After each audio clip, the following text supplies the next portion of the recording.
Stephen I've known ever since he's been in the Asheville area, and he kind of commutes back from Asheville in Florida. I've gotten to know Steve as he breaks the place up. As an author, wrote a really fascinating biography or autobiography, or he calls it a memoir, called My Uncle Gloria. And I'll just hold it up for the viewing audience. But, Stephen, the question I have is, how did you come up with the idea to write a memoir about your Uncle Gloria? Quite simple. Back in about 1999, I get a phone call from my sister, Susan. And she says to me, Stephen, I got something to talk to you about. What is it? And she says, it's urgent. I need you to come over right away. I can't tell you on the phone. I'm too upset about it. And I was really upset with her. And I said, Susan, look, I have a date with my friend Gloria, my friend Valerie, who at the time was the girl I was dating, a lovely lady.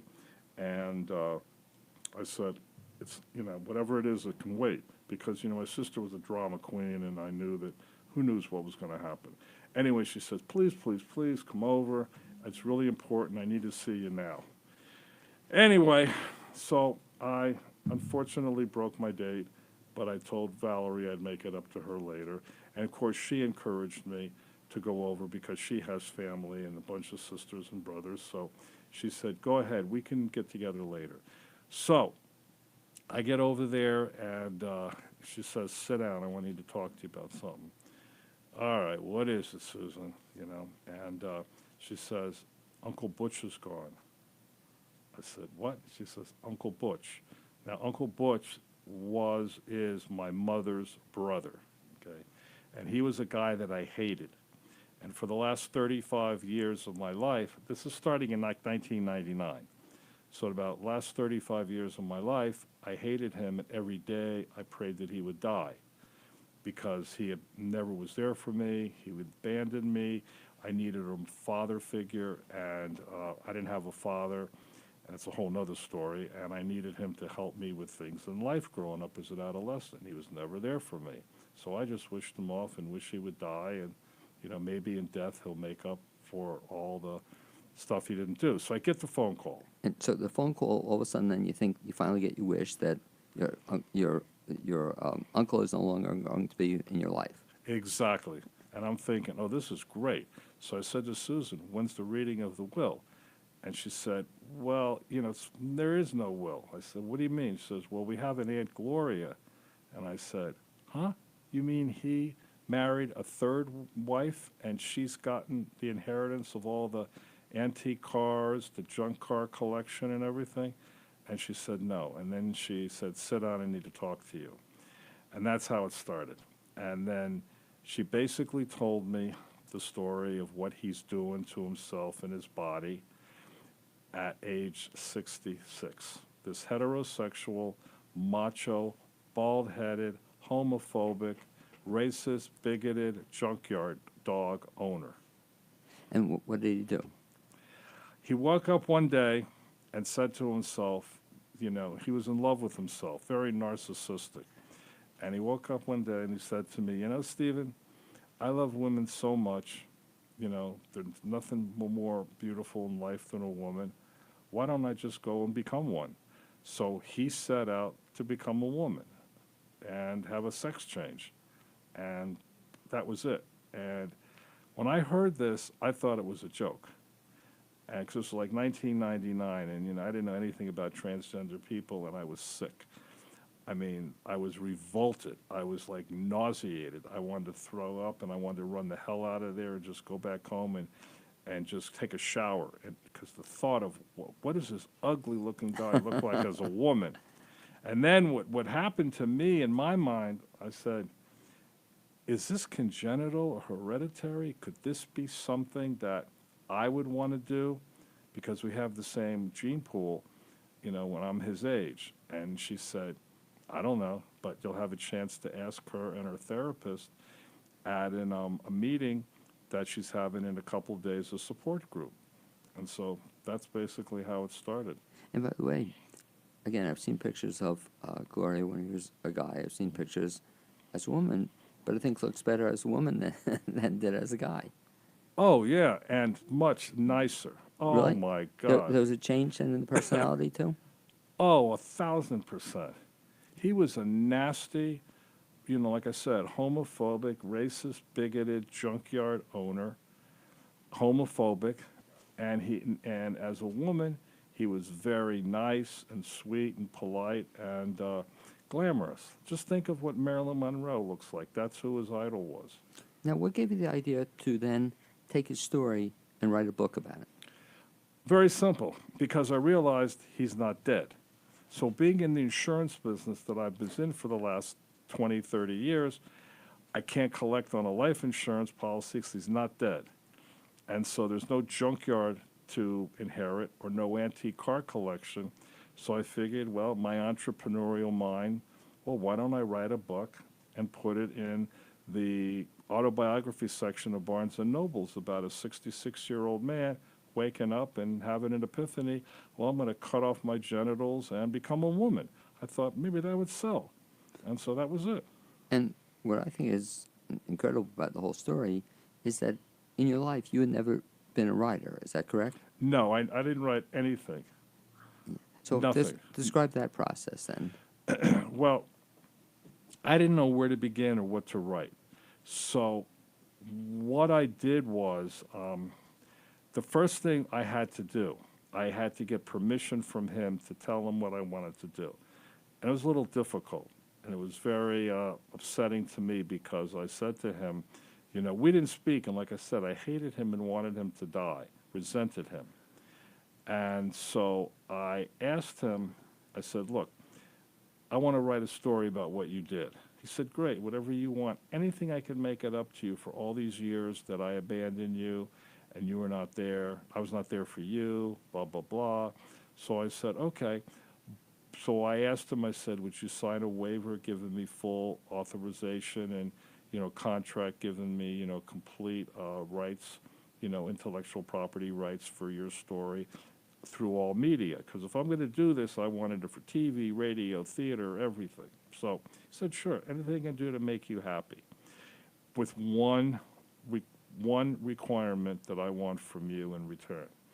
And I said, well, before you ask me that, I want to make sure that when I interview you, you tell me everything truthful. He says, I'll be 100% truthful. By the way, do you think that was the case? Yes.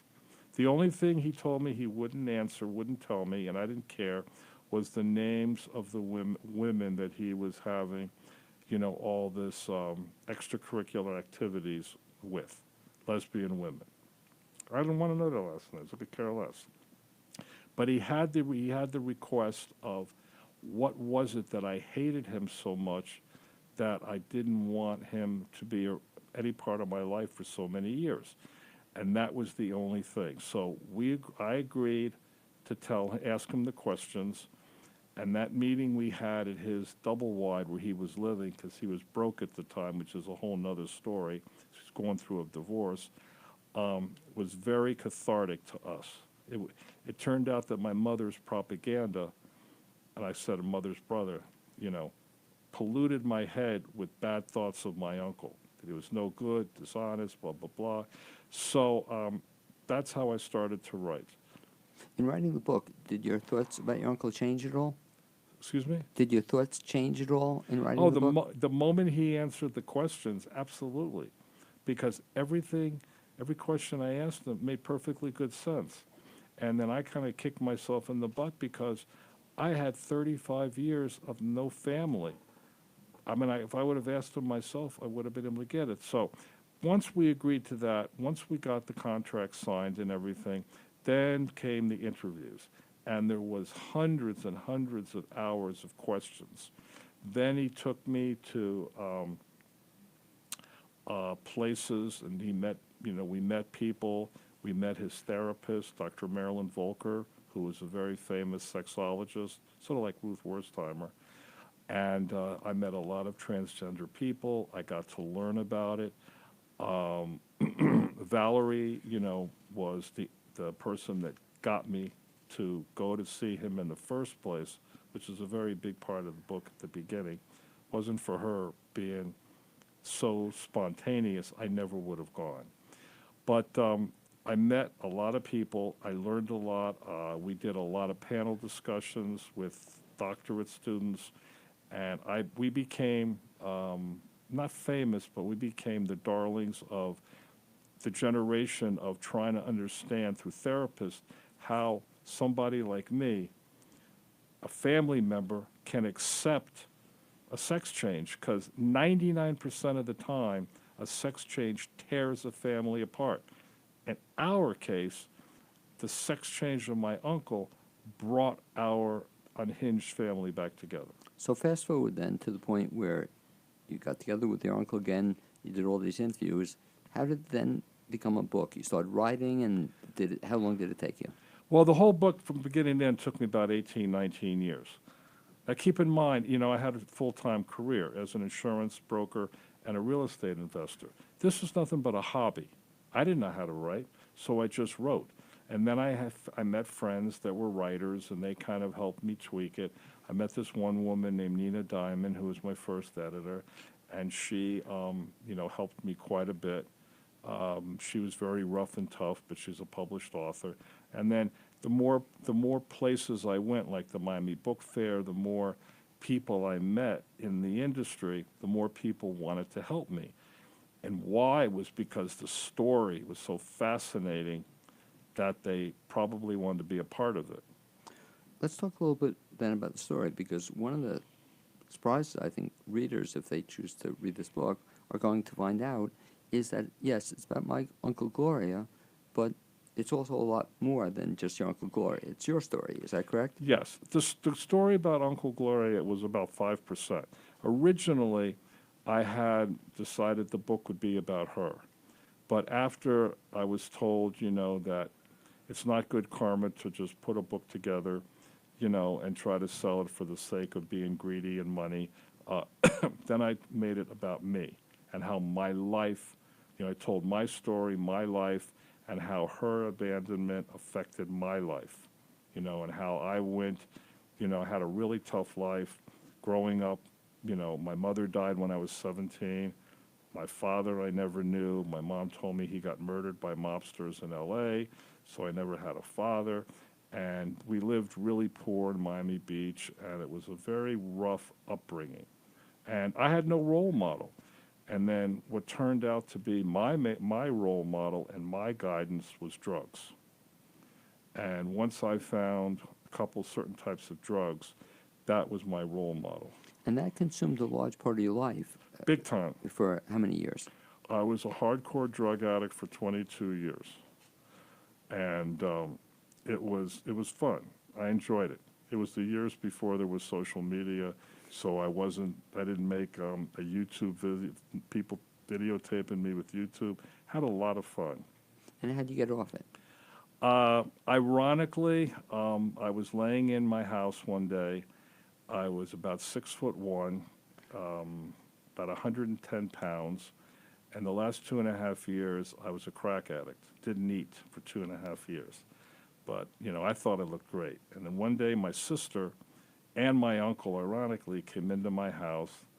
They tied me down and they said, we're going to give you a chance to get into treatment, or we're going to Baker Act you, which is nothing more than involuntary confinement in a sanitarium. And it didn't sound like a good idea, so I figured, okay, I'll go get, treatment. My idea was I'll go in for 30 days, and I'll eat a lot to gain a lot of weight, come out and be a weekend crackhead. But something changed, my brain got clear, and everything about my life went from the outhouse to the penthouse. I love that line because that describes your life. That's the truth, yeah. I mean, I had nothing, and I started to get something, and today I have everything. When you were into drugs, were you running a business also? Yeah, I was, yes. Well, wait, no, I wasn't, Insurance. no, I wasn't in insurance. That was after I got out. No, that was after I had a stint I was incarcerated because of drugs, which is a whole nother issue about being locked up in prison and whatnot. But while I was doing drugs, I was doing menial jobs. And, because I couldn't stay straight long enough, I was like addicted. Everything to me was, I'm OCD. I'm addicted to more of this, more of that, more sex, more drugs, more rock and roll. So I became a concert promoter. I was a rock star in a rock band. I was a drummer. I was everything that the typical rock star, attitude, the long hair. Just did a lot of stuff, and fortunately, I was with a woman who liked the same drugs I did, so we had a pretty good time. But it was crack cocaine that I couldn't stay any longer. Quaaludes was my drug of choice, and that was the best. So what got you into then? You stopped drugs at some point in time, and Yeah. then you started writing at that time. Were you writing at the same time? No.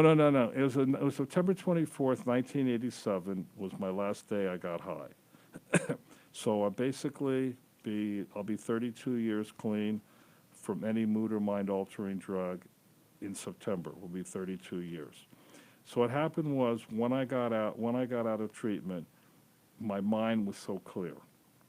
And then I started thinking of how I could improve my life. And, they taught me in AA and NA baby steps. And me, I want it now. So that was the biggest problem, patience. So every day I went to a meeting, every day I listened, I learned, and little by little I got jobs. Then I got this one job for a big company that does cellular phones. This was in the beginning. And they put me as credit manager. Managing thousands and thousands of dollars and nobody's watching me. Don't they know that I'm an addict and I could have easily siphoned money? Didn't do a thing. And then along comes this woman who, a little older than me, became my boss. Good-looking woman, name was Myrna. She's one of the few people in life that was my mentor and changed my life completely, Myrna Schweiger, and she's in the book. Anyway, she came up to me and said, I want you to follow me. I'm leaving the company, and I'm going into the business of insurance, and you have the gift of gab. I think you can do real successful. Now, in my mind, I'm thinking, oh, this is a MILF. Oh, excuse me. This is a woman who's just trying to hit on me because I'm younger, and I'm thinking, oh, this is great, Hey, just because I'm clean doesn't mean that, I have to, be cautious with women. So anyway, wasn't like that. So she taught me and mentored me about insurance, and I found out I was a real good schmoozer. And then people loved me, and people, were lining up to buy insurance, to get consultation. I learned about financial planning, and all this stuff, and I'm wondering, like, how's this going to end? And it didn't. It never has. And one of the things, Stephen, too, that you've done, and this was fairly recently, but it's impressed me tremendously, is you fight for several things. One of them is you fight for the rights of ex-convicts. And you told me the story, I think, in Florida, a tremendous story, in terms of them getting the right to vote, even. Right. Talk a little bit about that. Yes. I got convicted, I got sloppy in my drug dealing. Actually, I was set up in St. Augustine, Florida, and 1985. Or 1983, I don't know, early 1980s. And a long story short, I got convicted of possession, charged with trafficking, convicted of possession of Quaaludes, and I got 5 years in prison, but I did 2 years in prison, 2 years on parole, and then when I came out, I didn't learn my lesson, so I became a crackhead, and the paranoia was incredible. And then is when I went into rehab and got clean. But recently in Florida, there was a law that was trying to give rights back to convicted felons that served their sentence. Now, I got my rights back. So I was the first convicted felon in the state of Florida to get a real estate license. The first one. I was the first one in the state of Florida to get an insurance license. I got one. And I also got my rights to vote. And I did it because I was persistent, and so I started helping the amendment and the people involved to use me as a model to show that here I am, 30 years later, people are trusting me with millions of their dollars, and I never had the first question on my license, no blemish, nothing. Everybody loved me. because of my knowledge. And so the law has changed in Florida since then? The law has changed, but Florida politics now want them to pay their fines and their court costs before they get their rights back.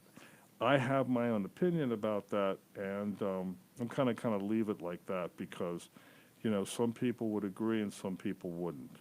But I did a PSA, which you can find on my, I think on my Facebook website or on a website called risenews.net.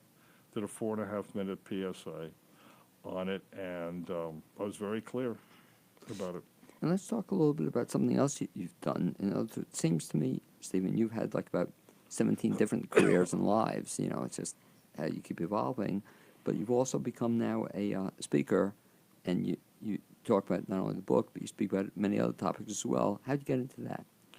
Well, I have a message. I mean, I'm a good speaker. I'm a motivational speaker. And when I was in all these meetings, a lot of people kept coming in, relapsing, and, going out and doing things. And I'm the type of person that likes to help people. And I'm kind of like hardcore about, if you want to succeed in life, do what I did, make a decision. And so simply put, what I did was I go, people ask me, and I go and I speak, and I talk to them and tell them, this is a real serious game.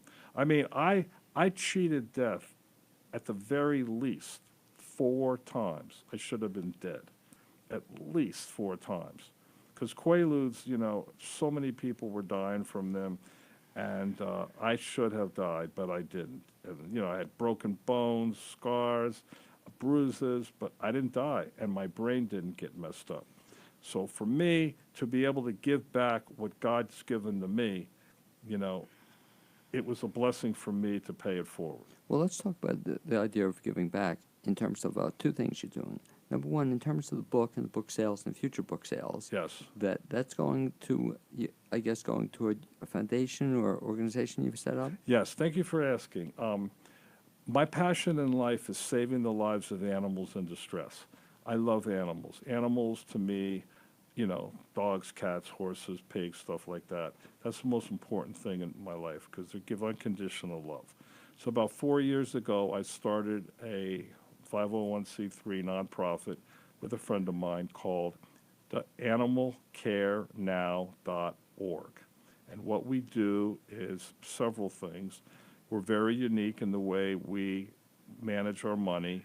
But the bottom line is that I've made a commitment that 80% of all net profits from My Uncle Gloria, from a movie, from television, from the books, whatever, gets donated into this charity for the purpose of saving the lives of animals in distress. So if people want to get the book, and we'll come back to some other things you said, best bet to find out information about the book is where? Well, you can go to Amazon.com and just go My Uncle Gloria. You can go to myunclegloria.com. Just Google My Uncle Gloria. There's plenty of places in which you can get it. Right now, it's out on hard paperback and what's the other one? Kindle. Kindle. There's an audio book completed, but I've gotten a little lazy about editing a mistake I made in the acknowledgments. And as soon as I do that, then it'll be out in audio, hopefully in the next week or 2, and that's it. And then I'm on to the sequel and the prequel that I've already started, which people are asking me about. Well, let's talk about that. So in addition to finishing this book, promoting it, getting people to read it, getting people to hear about it on radio and TV elsewhere, I didn't know you'd written kind of in the process of writing 2 other books, a prequel and a sequel. What's the thought on that? Well, if when you look at the reviews, a lot of people, they all love it, but a lot of them were angry because I left them hanging, kind of like a cliffhanger, until next season. And they, most of them read it in one shot and were like disappointed because they weren't fulfilled. But wait, was that an intent of yours to leave them hanging? No. I mean, it's as a true story, as a memoir is forever green. So if I cut it off today, who knows what's going to happen next week? But there's a big twist at the end of the book, a big twist, that I didn't know was coming, but it just happened to come. And a lot of people were like, what happened? What happened? We want to know, you know? So I'm writing what happened from the time I cut it off to the present. And then another thing that I'm writing about is, since the story is from my POV point of view, a lot of them want to know about Butch/his Gloria's life, his point of view of his life. So I'm writing about that also. So, Stephen, we have working on kind of two books simultaneously in the back of your mind. You also have the Animal Foundation. Any other things you're going to be doing in your spare time? Continue to buy and sell real estate, continue to keep my brain sharp. I became an exercise addict. I switched addictions, by the way. My addiction has been, for the last 21 years, exercise. I cannot stop exercising in the morning. I feel like I'm 25 years old, and it shows. I feel great.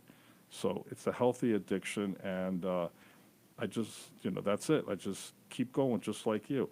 And in terms of addictions, if you're going to have an addiction, everybody should have such an addiction as a Well, exercise. I'm OCD. I mean, my addiction is animals, saving animals' lives, and continuing to work on my spirituality and my health. Even though I'm now considered a senior citizen, which just blows my mind, I'm addicted to exercise, and I feel great. It's the high that comes free, and it's the high that doesn't get me in trouble. I love it. If people want to find out more about Stephen Schulman or about your books, let's again review a couple of things. One, Sure. Do you have a website yourself? They can just reach me at myunclegloria.com.